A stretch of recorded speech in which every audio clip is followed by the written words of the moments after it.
各位同志、各位委员，大家好。今天我们在这里召开政治体制改革座谈会，这是一次十分重要的政治协商活动，也是我们党坚持和发展协商民主制度的生动实践。我们今天非常荣幸地邀请到温主任莅临会议，代表党和政府与各位委员进行坦诚交流，共商国事。下面请大家踊跃举手发言。好，柴委员是新当选的学生界委员，请柴委员发言。各位领导、各位委员，大家好。4年前，成千上万的青年学生曾站在天安门广场，高呼民主、自由、法治。今天，国家给了我们一个机会，让我们能坐在这里，这是一个进步，但步子还是太小了。我们已经开始了村长直选的试点，作为起步，但范围太小，我们必须扩大基层民主选举范围。我建议逐步推广到乡镇、县级，甚至更高层级，让更多的普通百姓能通过合法途径表达诉求，参与治理。温主任，你来回应一下吧。好的，柴委员，各位委员，13届4中全会以来，我们试点了村长直接选举，虽然有一定的成绩，但暴露出来的问题也很多。我们近期做了详细的调研，发现贿选现象十分普遍，贿选手段多样，包括现金、礼品、宴请等。数据显示，约 31.2% 的受访村民表示在选举中有人向他们拉票，且有 60.2% 的村民感受到拉票现象越来越多。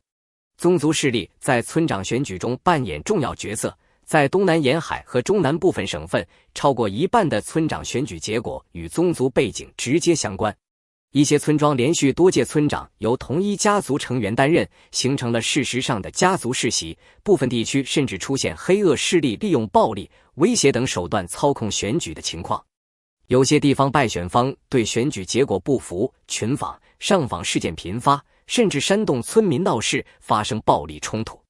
其他问题还包括部分候选人迎合民粹情绪，许下过度承诺，选后难以兑现，引发社会不满。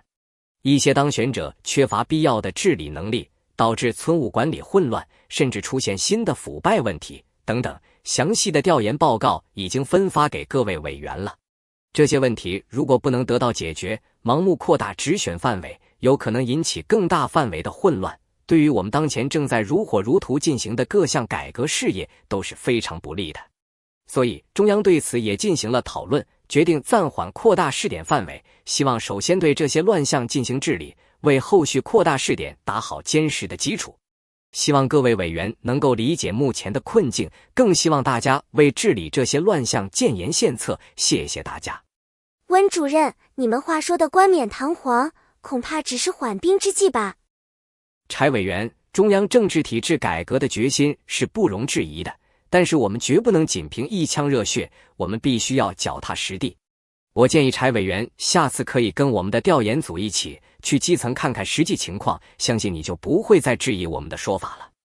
其他委员也都开始你一言我一语的发起言了，但大多不是歌功颂德拍马屁，就是正确的废话。难道基层情况真的如此不堪吗？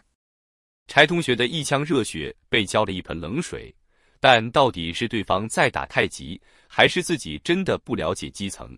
他竟开始自我怀疑起来。中国全国政协日前在北京召开政治体制改革座谈会，北高联代表参加并发言，呼吁加快政治体制改革步伐，官方作出正面回应。北高联已经进入政协，并且能够发出自己的声音，看来中国的民主进程在赵主席的领导下继续在有条不紊地进行。很高兴今天在这里跟同学们分享中国民主化的经验。1989年，成千上万的大学生站在天安门广场，我们坚持抗争，要求民主自由，同时我们选择了和平。我们跟支持改革的政要一起，开启了中国的民主进程。